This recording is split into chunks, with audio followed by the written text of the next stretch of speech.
Hello everybody, मेरा नाम कार्तिक कौशिक है। आपका द केसी नंदन एकेडमी में स्वागत है।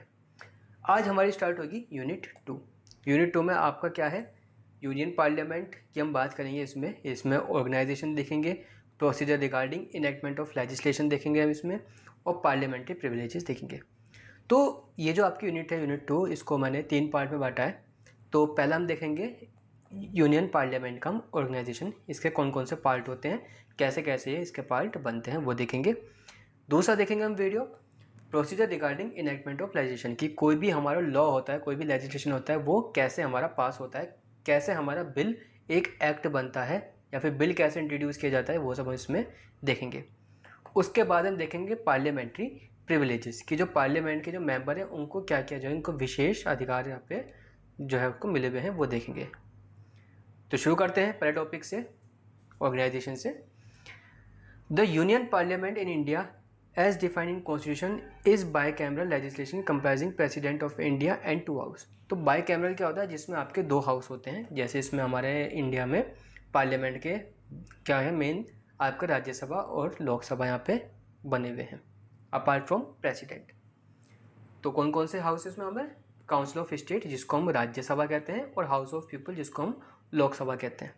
तो सिंपल रेफरेंस के लिए मैं लोकसभा और राज्यसभा ही यूज़ करूँगा, ठीक है।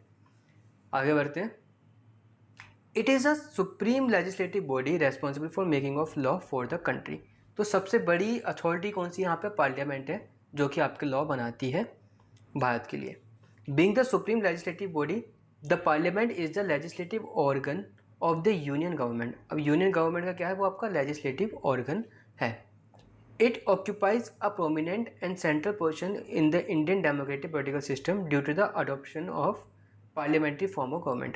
अब जैसे हमने कैरेक्टरिस्टिक्स ऑफ इंडियन कॉन्स्टिट्यूशन में पढ़ा था कि यहाँ पे क्या है, यहाँ पर पार्लियामेंट्री फॉर्म्स ऑफ गवर्नमेंट है। यहाँ पर आपका लोकसभा और राज्यसभा की स्थापना की गई है, जिसमें जो आपके एमएलए और एमपीज होते हैं वो किसके द्वारा चुने जाते हैं, वो आपके लोगों के द्वारा चुने जाते हैं, जो कि एक डेमोक्रेसी का भी क्या है, एक मूल अंग है, मतलब मूल विशेषता है।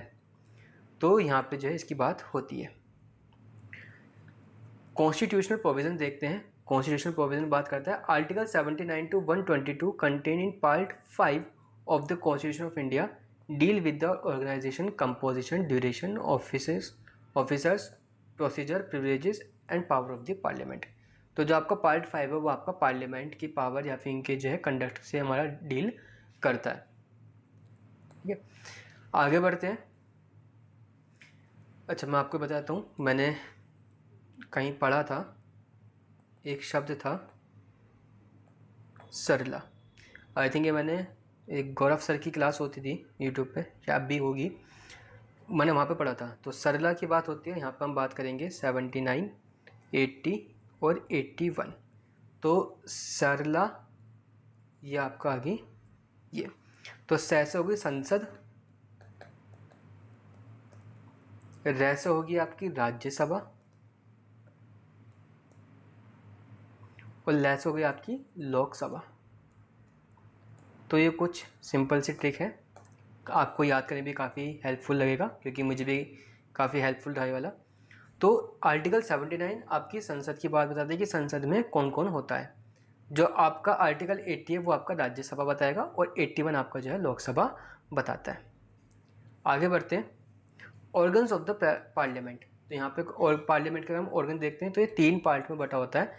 पहला हो गया आपका प्रेसिडेंट, दूसरा हो गया आपका राज्यसभा, एक तीसरा हो गया आपका लोकसभा। राज्यसभा को हम अपर हाउस भी कहते हैं, और लोकसभा को हम लोअर हाउस भी कहते हैं, ठीक है। जैसे कि राष्ट्रपति, राज्यसभा, लोकसभा, ठीक है, उच्च सदन और निचला सदन।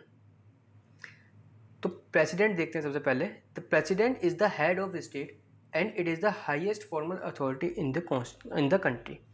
तो क्या है आपका प्रेसिडेंट, क्या है वो हेड, स्टेट का क्या है वो हेड है। वो सबसे ऊपर कौन सी पोस्ट आपका प्रेसिडेंट है।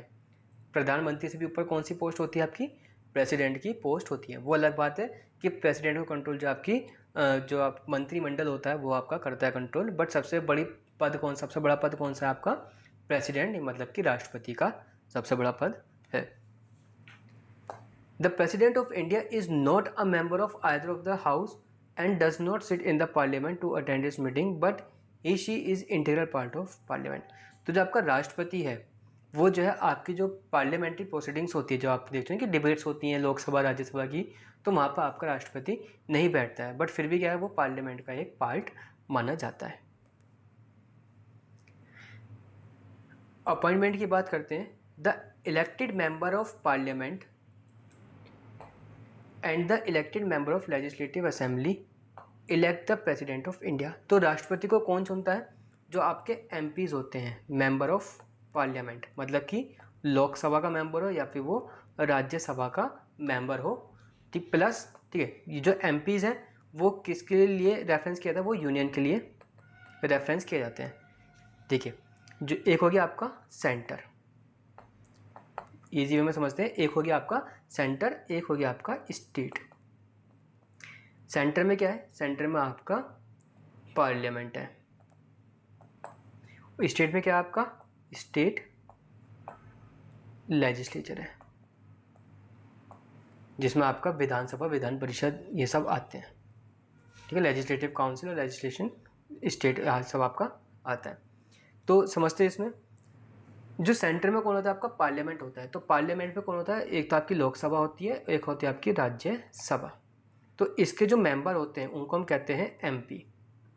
जो स्टेट लेजिस्लेशन में जो आपका विधानसभा और विधान परिषद होता है, ठीक है, इसको कहते हैं हम इसको लेजिस्लेटिव असेंबली और लेजिस्लेटिव काउंसिल। तो उनको हम कहते हैं मेंबर ऑफ लेजिस्लेटिव असेंबली कहते हैं। इसमें देखिए ये भी होता है, इसमें लेजिस्लेटिव काउंसिल भी होता है, but legislative council her state में नहीं है, ये कुछ ही स्टेट में है, बाकी सब स्टेट में नहीं है। तो इसको इसलिए जो है इसको काउंट नहीं करते हैं, हम सिर्फ और सिर्फ एमएलए को ही काउंट करते हैं, मेंबर ऑफ लेजिस्लेटिव असेंबली को ही हम इसमें काउंट करते हैं, विधानसभा को हम काउंट करते हैं, ठीक है।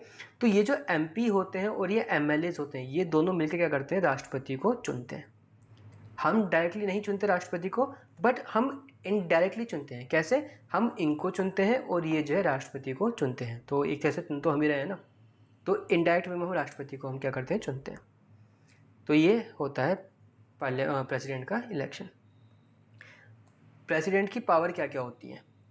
Assent for passing a bill, ठीक है, एक होता है बिल। अब बिल क्या होता है और एक्ट क्या होता है? देखिए दो शब्द होते हैं, एक होता है हमारा बिल, एक होता है हमारा एक्ट, ठीक है। बिल क्या होता है? बिल एक ड्राफ्ट होता है, एक लिखत होता है कि जो हम इंट्रोड्यूस करते हैं, ठीक है। सपोज आप और मैं क्या है, लोकसभा और राज्यसभा हैं, तो हमने क्या करा? हमने मिलकर एक कानून लिखा। तो पहले भी हम लिख लेते हैं, बाद में इसको सब डिस्कस करते हैं, फिर जब इसको एक अथॉरिटी साइन कर देती है तब इसको हम लागू करेंगे। देखिए जब तक आपके जो बिल पे एक्सेंट नहीं होंगे, जब तक उसको अनुमति नहीं मिलेगी, तब तक वो जो है कोई भी कानून लागू नहीं होता है। तो जब तक वो अनुमति नहीं मिलती है ना, तो उससे पहले वो कहलाया जाता है बिल।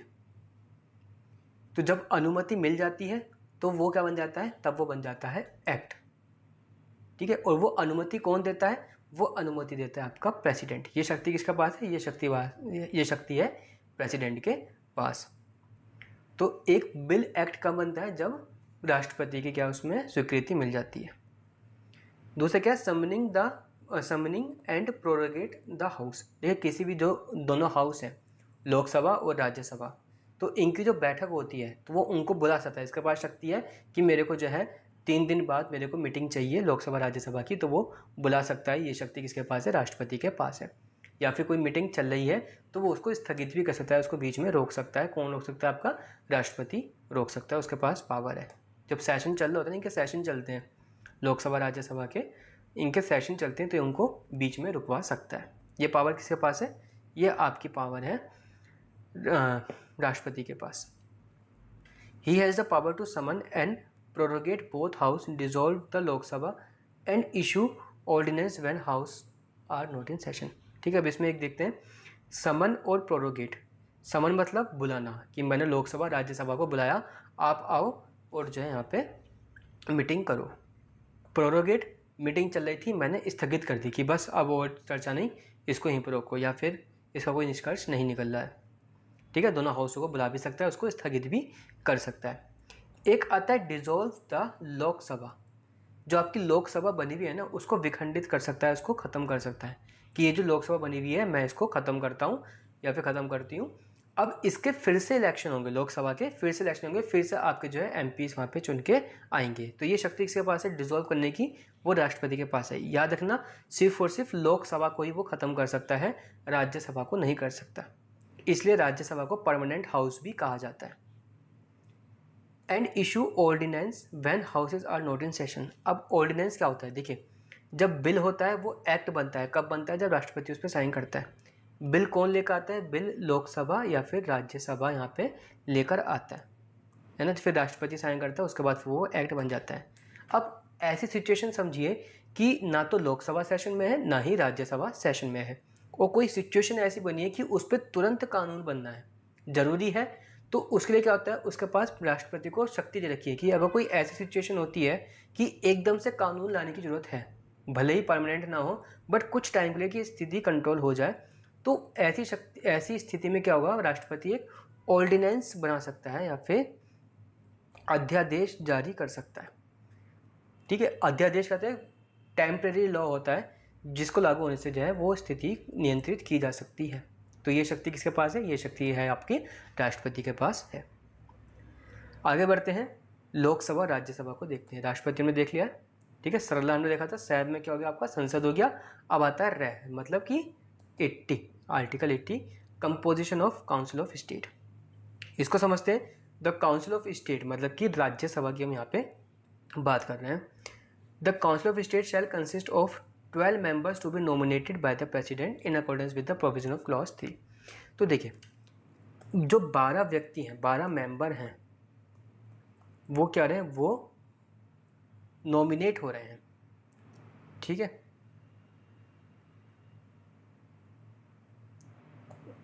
नाम निर्देशित किए जाते हैं यहाँ पे, कुछ जो यहाँ पे नॉमिनेट किए जाते हैं। कितने मेंबर, 12 मेंबर नॉमिनेट किए जाते हैं, किसके अधीन, क्लॉज 3 के अकॉर्डिंग, जो अभी आगे पढ़ेंगे हम इसमें।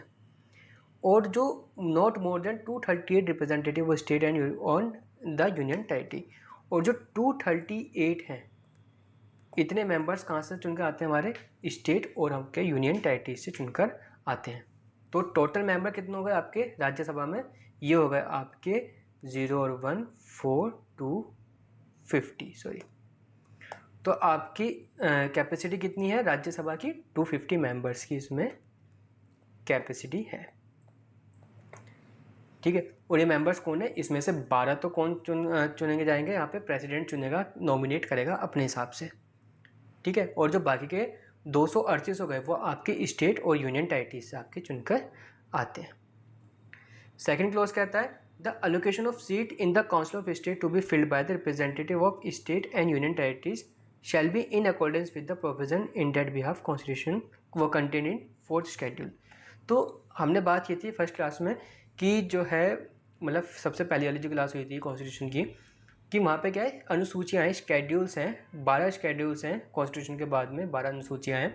तो उसका जो चौथी अनुसूची है, 4th शेड्यूल जो है, वहाँ पे बता रखा है कि जो आपका काउंसिल ऑफ स्टेट है उसमें कैसे मेंबर चुने जाते हैं।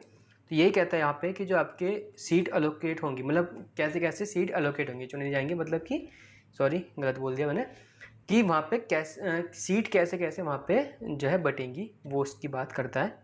शेड्यूल 4 बात करता है, अनुसूची चौथी बात करता है, अलोकेशन ऑफ सीट की बात करते हैं वहाँ पे। ठीक है,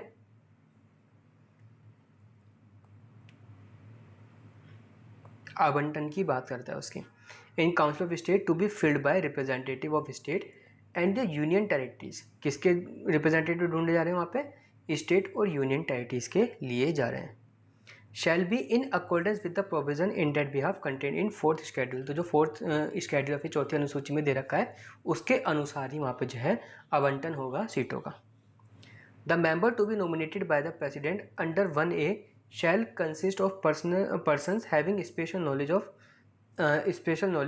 or practical experience in respect of such matter as the following namely। तो जो 12 लोग जो नॉमिनेट किए जा रहे हैं राष्ट्रपति के द्वारा, तो वो कौन होंगे, वो कुछ ऐसे चुने हुए होंगे जो कि किसी फील्ड में स्पेशलाइजेशन रखते होंगे। ऐसे नहीं कि किसी को भी उठा के नॉमिनेट कर दिया, उनके अंदर कुछ स्किल्स होंगी, कोई स्पेशलाइजेशन होगा, जैसे कि वो लिटरेचर को लेकर है, साइंस को लेकर है, आर्ट्स या फिर सोशल सर्विस को लेके, इन सब को लेके जो है उसमें स्पेशलाइजेशन है। एक यहाँ पे बात कर रखी है, यहाँ पे concept of nomination of members has been taken from England. तो ये जो कंसेप्ट है ना नॉमिनेट करने का, तो ये हमने कहाँ से उठाया है? ये हमने इंग्लैंड के कॉन्स्टिट्यूशन से हमने उठाया है, नॉमिनेट करने वाला जो प्रोविज़न है। आगे बढ़ते हैं। The representative of each state in the Council of State shall be elected by elected member of Legislative Assembly। तो जो रिप्रेजेंटेटिव हैं ईच स्टेट, तो जो राज्यों से जो रिप्रेजेंटेटिव आ रहे हैं राज्यसभा में, तो वो कौन चुनता है? वो आपके एमएलए चुनते हैं। एमएलए चुनते हैं किसके लिए? राज्यसभा के लिए उम्मीदवार। ठीक है, रिप्रेजेंटेटिव कौन चुनता है? वो आपके एमएलए चुनते हैं। ठीक है, इन accordance with the system of proportional representation bye means of single transferable vote. तो वो वोटिंग के द्वारा पूरा प्रोसेस रहता है, उसके अकॉर्डिंग वो चुनते हैं। आगे पढ़ेंगे इसको। फिफ्थ क्या था इसमें? The representative duties in the Rajya Sabha shall be chosen in such manner as parliament by law prescribe. अब बात आती है किसकी? यूनियन टेरिटरीज की बात आती है। तो वहाँ से जो आपके प्रतिनिधि चुनकर आ रहे हैं वो पार्लियामेंट डिसाइड करेगी कि कैसे चुनना है। देखो स्टेट में तो हम हमारे एमएलए भेज देंगे रिप्रेजेंटेटिव की, भाई एमएलए ने चुन के भेजे कि ये हमारे राज्यसभा में जाएंगे। बट जो यूटीज़ है, यूटीज़ में जो पार्लियामेंट जो है अपने अलग से रूल्स बना सकती है या फिर मैनर बता सकती है कि इस मैनर में हमें चुनना है।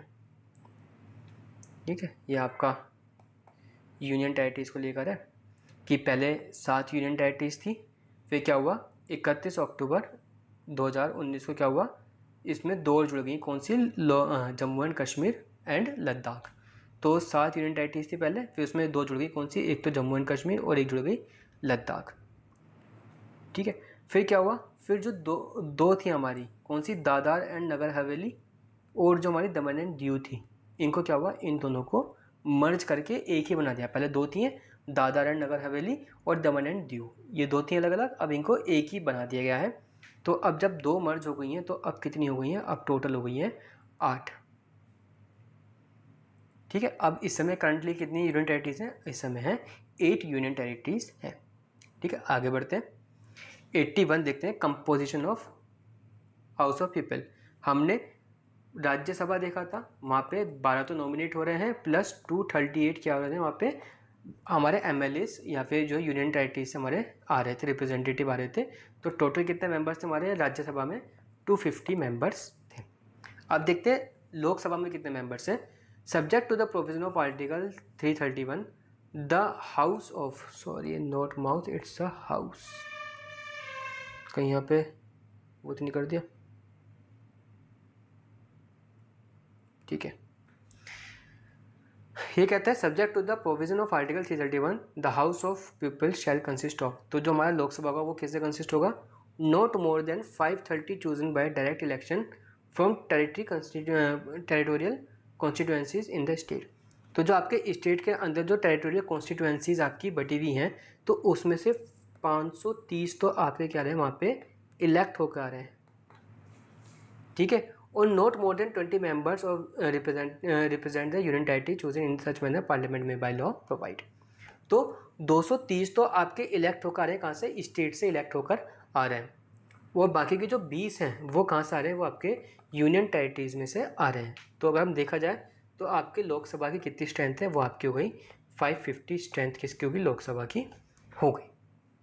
ठीक है, अब इसको ध्यान रखना कि राज्यसभा में जो आपके 250 हैं और आपके लोकसभा में कितने हैं? 550 है। आगे जब हम पढ़ेंगे इसमें इलेक्शन वगैरह फिर इम्पीचमेंट वगैरह पढ़ेंगे तो वहाँ पे काफ़ी काम आएगा ये फिगर्स आपकी, तो ध्यान रखने वाला। अब देखते हैं article 83 duration of house of parliament. तो आपका पार्लियामेंट है वो कब तक आपके ड्यूरेशन में रहेगा? The council of state shall not be subject to dissolution. देखिए हमने पढ़ा था ना कि प्रेसिडेंट के पास पावर क्या है? वो डिसॉल्व करने की है। किसको? सिर्फ और सिर्फ लोकसभा को डिसॉल्व करने की, उसको ख़त्म करने की शक्ति किसके पास है? प्रेसिडेंट के पास है। बट राज्यसभा को करने की नहीं है, इसलिए राज्यसभा जो है वो डिसॉल्व नहीं हो सकता, इसलिए हम इसको हम परमानेंट हाउस भी कहते हैं। ठीक है, राज्यसभा आपका डिसॉल्व नहीं हो सकता, बट क्या है जो 1/3 ऑफ मेंबर है वो आपके जो है हर 2 साल में क्या हो जाएंगे? रिटायर हो जाएंगे। सपोज ये आपकी राज्यसभा की स्ट्रेंथ हो गई, कितनी थी आपकी? 250 थी। ठीक है, तो ये आपके कितना हो गया, राज्यसभा हो गया। और इसको हमने 3 भागों में बांट दिया। ठीक है, तो क्या होगा, हर 2 साल में, एवरी 2 ईयर्स, हर 2 साल में क्या होगा, ये जो लोग होंगे इनको बदल दिया जाएगा, इनकी जगह दूसरे लोग आ जाएंगे। जब ये हो गए उसके अगले 2 साल में फिर इनको कर दिया जाएगा, इनको बदल देंगे, फिर उसके अगले 2 साल में ये वाले हैं इनको बदल देंगे। ठीक है, तो ऐसे चलते रहता है कि हर 2 साल में जो 1/3 है, जो 1/3 मेंबर हैं वो क्या है, वो बदले जाते हैं राज्यसभा में। The house of people unless sooner dissolved shall continue for 5 year from the date of appointment for its first meeting. ठीक है, अब बात करते हैं हम लोकसभा की। अगर राष्ट्रपति उसको समय से पहले खंडित नहीं करता, उसको ख़त्म नहीं करता है, तो वो कब तक चलेगी, वो जो है 5 साल तक चलेगी। जब उसकी पहली मीटिंग बैठेगी उससे जो है आपकी 5 साल तक कौन रहेगा, आपका लोकसभा चलती रहेगी। तभी तो हर 5 साल में आपके लोकसभा के इलेक्शन होते हैं, तो ये वो यही होते हैं। ठीक है, प्रोवाइडेड कहता है द सेड पीरियड में while proclamation of emergency is in operation be extended by parliament by law for a period of not exceeding 1 year. देखिए, अब अगर इमरजेंसी लगी हुई है, अब इमरजेंसी लगी हुई है तो क्या हो गया, वहाँ पे जो है इलेक्शन वगैरह नहीं होते हैं, तो उस स्थिति में जो आपकी लोकसभा है वो कब तक बढ़ी जा सकती है, वो 1 साल आगे तक और बढ़ाई जा सकती है। जैसे कि 5 साल उसका टर्म था, ठीक है, 5 साल का उसका काल था, तो 5 साल में 1 साल और अधिकतम वहाँ पे उसमें जुड़ जाएगा। एट अ टाइम, एक बार में 1 साल तक हम उसमें जोड़ सकते हैं। अगर बाई चांस इमरजेंसी और आगे खिंच रही है फिर उसके बाद 1 साल, फिर अगर और बढ़ रही है तो 1-1 साल करके हम उसको हम बढ़ा सकते हैं। ऐसे नहीं कि एक बार ही 3 साल बढ़ा दें, नहीं, मैक्सिमम टू मैक्सिमम हम उसमें एक बार में 1 साल ही बढ़ा सकते हैं लोकसभा का period. And not exceeding in any case beyond a period of 6 month after the proclamation ceased to be operate.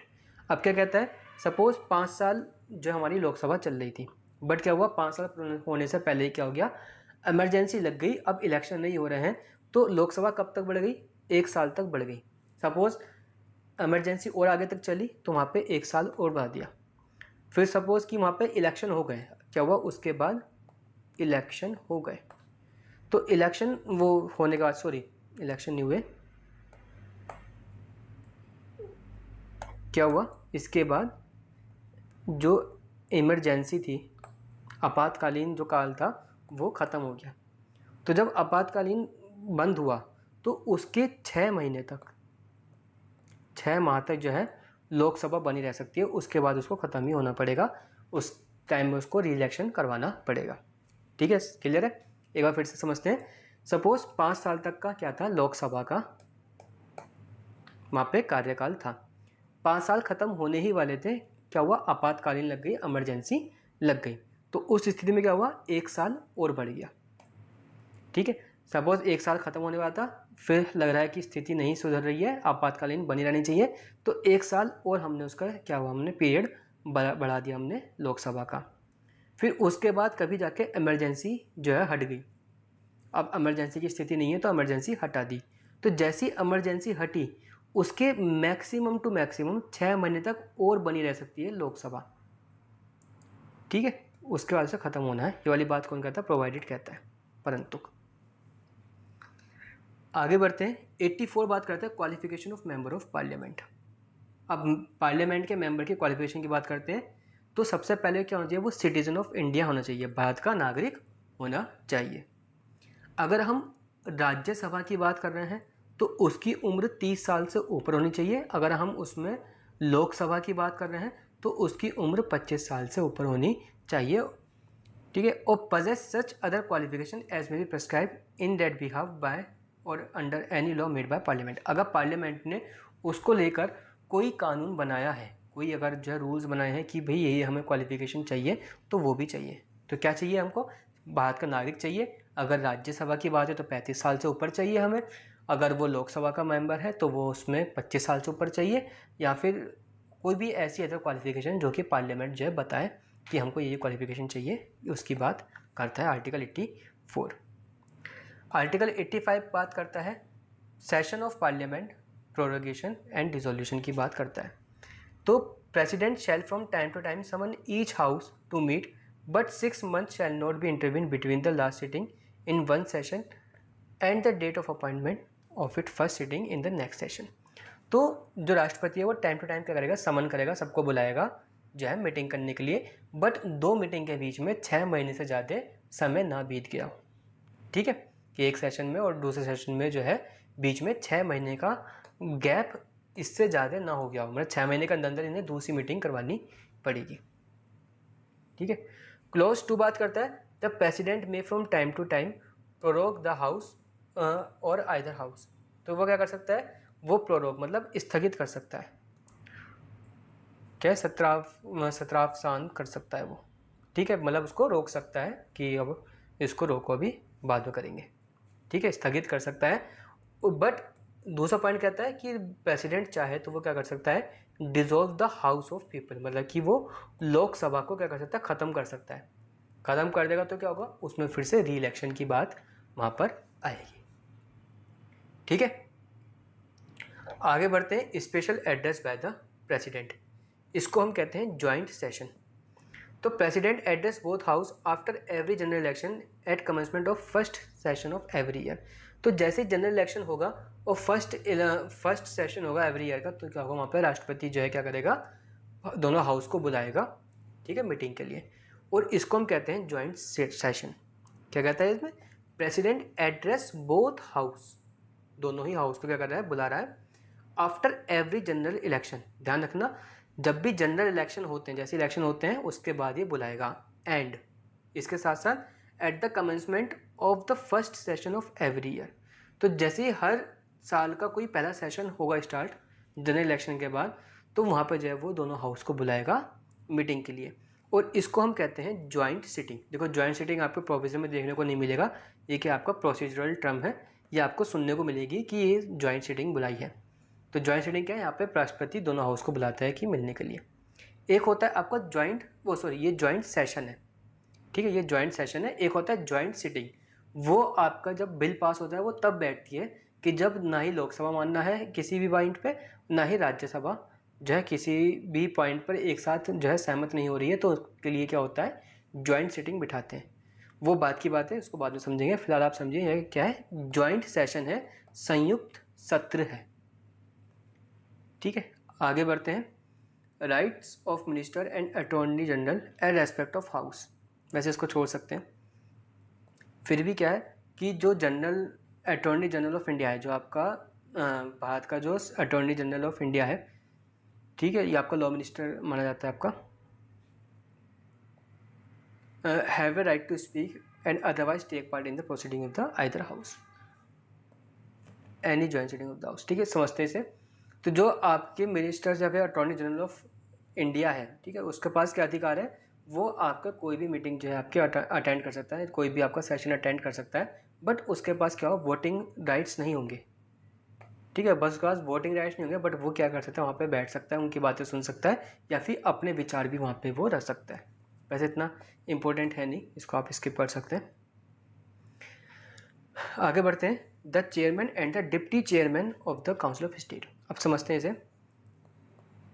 ये हो गया आपका राज्यसभा और ये हो गया आपका लोकसभा। तो इनका क्या है, इनका एक अध्यक्ष होता है। इनका कौन होता है, अध्यक्ष होता है, जो कि इन सबको प्रिसाइड करता है, इनको सुपरवाइज करता है, पीठासीन होता है जो इनका। तो लोकसभा में कौन होता है, वहाँ पर होता है आपका चेयरमैन, या और उसके नीचे होता है डिप्टी चेयरमैन। और जो लोकसभा होता है उसमें कौन होता है, वहाँ पर होता है आपके स्पीकर। ठीक है, राज्यसभा में कौन होता है, वहाँ पर आपका चेयरमैन होते हैं, और लोकसभा में कौन होता है, आपके स्पीकर होते हैं। तो यही कहता है the vice president of India shall ex officio chairman of council of state. तो यहाँ पे एक शब्द आ रहा है एक्स ऑफिशियो। तो जो एक्स ऑफिशियो शब्द का मतलब कहता है अपने आप ही, मतलब कि जो भी कोई वाइस प्रेसिडेंट होगा, जो भी कोई वाइस प्रेसिडेंट होगा, वो ही जो है हम इसका चेयरमैन मानेंगे। ठीक है, उसी को हम चेयरमैन मानेंगे। और जो काउंसिल ऑफ स्टेट है, shall as soon as may be choose a member of council to be a deputy chairman of. तो देखिए, जो वाइस प्रेसिडेंट होगा, जो उपराष्ट्रपति होगा, वही क्या होगा, यहाँ पे चेयरमैन होगा, कहाँ पर, राज्यसभा का। और फिर जो राज्यसभा है ना अपने में से किसी व्यक्ति को क्या करेगी, डिप्टी चेयरमैन बना देगी। ठीक है, वो उसके जो नीचे का जो होता है वो जो निचली पोस्ट होती है उसको डिप्टी चेयरमैन कहते हैं उसको, तो उसको वो नियुक्त कर सकती है। ठीक है, वैकेंसी वगैरह इसको आप स्किप कर सकते हैं, वैसे इतना कोई है नहीं, छोड़ दिए इसे। अब बात करते हैं article 93 speaker and deputy speaker of the Lok Sabha. तो जो हमने बात की थी, जो आपका लोकसभा है तो इसका जो पीठासीन होता है वो कौन होता है, वो आपका स्पीकर होता है जो उसका सुपरवाइज करता है। The house of people shall as soon as may be choose 2 member of the house to be representatively speaker and the deputy speaker. तो क्या होता है इसमें, यहाँ पे जो आपका वो है हाउस ऑफ पीपल है, जो आपका लोकसभा है, वो अपने में से क्या करेंगे, 2 व्यक्ति को चुनेंगे जिसमें से एक को बना देंगे स्पीकर और एक को बना देंगे डिप्टी स्पीकर। यहाँ पे क्या करेंगे, इसको बना देंगे। ठीक है, आगे बढ़ते हैं। ये फिर से छोड़ सकते वैकेंसी वाला। 99 में क्या बात बताता है इसमें, आप ओथ की बात बताता है। देखिए, जो भी कोई बनना है, आपका चेयरमैन बनना है या फिर आपका वो स्पीकर बनना है, एक बार पढ़ लेते हैं इसे। Every member of either house of parliament shall before taking his seat make subscription before the president or some person appointed on that behalf by him and oath or affirmation according to the form set out in the purpose in schedule 3। तो जो भी आपका लोकसभा राज्यसभा का जो भी member है, तो वो अपने पद को ग्रहण करने से पहले शपथ लेगा। किसके सामने, वो राष्ट्रपति के सामने वो है शपथ लेगा, या फिर राष्ट्रपति के द्वारा कोई भी अगर व्यक्ति ऐसा नियुक्त किया गया कि भाई तुम इसकी ओथ जो है इसको दिलवाओ, तो उसके समक्ष क्या करेगा, वो उसके सामने जो है ओथ लेगा। और जो ओथ की लैंग्वेज है वो कहाँ दे रखी है, वो आपकी 3rd शेड्यूल या फिर 3री अनुसूची में दे रखी है। ठीक है, अब आगे बात करते हैं डिस्क्वालिफिकेशन की। जो आपके मेंबर हैं वो डिस्क्वालीफाई कैसे हो सकते हैं, तो वो देखते हैं। आर्टिकल 102 बात करते हैं disqualification of membership. A person shall be disqualified for being chosen as and for being a member of either house of parliament. तो वो कब डिस्क्वालीफाई हो सकता है, if he holds any office of profit under government of India और government of any state. अगर वो government of India या फिर गवर्नमेंट ऑफ एनी स्टेट के अंतर्गत कोई भी प्रॉफिटेबल कोई ऑफिस लेता है, ठीक है, जहाँ पर उसको प्रॉफिट गेन हो रहा है, तो क्या होता है, उसकी जो सदस्यता खत्म हो जाएगी। या फिर अगर वो अनसाउंड माइंड हो गया, फिर अगर वो पागल हो चुका है, उसकी दिमागी स्थिति खराब हो चुकी है, तो जब उसका डिस्क्वालिफिकेशन हो जाएगा। ठीक है, कोई लाभ का पद होता है या फिर उसके जो है मन क्या है उसका विक्षिप्त हो चुका है। तो उसके अलावा if he is an undischarged insolvent, क्या अगर वो दिवालिया घोषित हो चुका है, ठीक है, तो तब उसका जो है वो सदस्यता खत्म हो जाएगी। अगर उसने अपनी सिटीजनशिप त्याग दी है, अगर उसने अपनी नागरिकता त्याग दी है, तो उसकी सिटीजनशिप क्या होगा, उसकी मेंबरशिप खत्म हो जाएगी। इफ़ ही इज तो disqualified bye or under any law made by parliament, या फिर अगर पार्लियामेंट संसद ने कोई ऐसा कानून बना रखा है या फिर कुछ बता रखा है कि इन स्थितियों में जो है वो वहाँ पे मेंबर ऑफ पार्लियामेंट नहीं बना रहेगा, तो उन स्थितियों में भी क्या हो सकता है, उसकी जो है सदस्यता खत्म हो जाएगी, वो डिस्क्वालीफाइड हो जाएगा। ठीक है, he shall not be deemed to hold office of profit by reason only that he is a minister either for union or the state. तो वही बात करें कि वहाँ पर वो जो है ऑफिस ऑफ प्रॉफिट नहीं लेगा। ठीक है, अब उसके बाद आता है आपका नेक्स्ट टॉपिक आएगा आपका procedure of regarding the enactment of legislature. ये हम आपकी नेक्स्ट क्लास में करेंगे। आई थिंक काफ़ी बड़ी क्लास होगी ये वाली, तो 3 पार्ट में करते हैं। तो पहले आपका ये था आपका पूरा ऑर्गेनाइजेशन कि कैसे कैसे आपका जो है बन रहता है। फटाफट शॉर्ट में देखते हैं। हमने देखा पार्लियामेंट होता है, उसके 3 भाग होते हैं। पहला हो गया आपका लोकसभा, एक हो गया आपका राज्यसभा, एक हो गया आपका राष्ट्रपति प्रेसिडेंट। ठीक है, लोकसभा में कितने मेंबर होते हैं, 550 होते हैं। कैसे, जो आपके 530 होते हैं वो आपके स्टेट से आते हैं और जो 20 होते हैं वो आपके यूनियन टेरिटरी में से आते हैं। ठीक है, राज्यसभा की बात करते हैं। 12 सदस्य चुने जाते हैं, किसी नॉमिनेट किए जाते हैं, किसके द्वारा, राष्ट्रपति के द्वारा। और जो बाकी के आपके 238 थे वो कहाँ से आते हैं, वो स्टेट या फिर यूनियन टेरिटरी से आते हैं, या फिर राज्य या फिर यूनियन टेरिटरी से आते हैं। ठीक है, और एक होता है प्रेसिडेंट, जिसके पास अलग पावर होती है, जैसे कि किसी भी विधायक को जो है उस पर साइन करने के लिए, जो उसको स्वीकृति देना, या फिर जो है लोकसभा या फिर राज्यसभा को स्थगित करना, या फिर लोकसभा को ख़त्म करना, ठीक है, ये सारी शक्तियाँ, या फिर ऑर्डिनेंस अध्यादेश पारित करना, ये शक्तियाँ किसकी हैं? ये आपके प्रेसिडेंट की हैं। प्रेसिडेंट को भी हम अलग से पढ़ेंगे कि उसका जो है इलेक्शन कैसे होते हैं, ओथ क्या होती है उसकी, और कैसे उसको जो है हम उसका इम्पीचमेंट, उसका जो है पद से, उसको हम पद से हटा सकते हैं, वो सब हम देखेंगे बाद में भी इसका।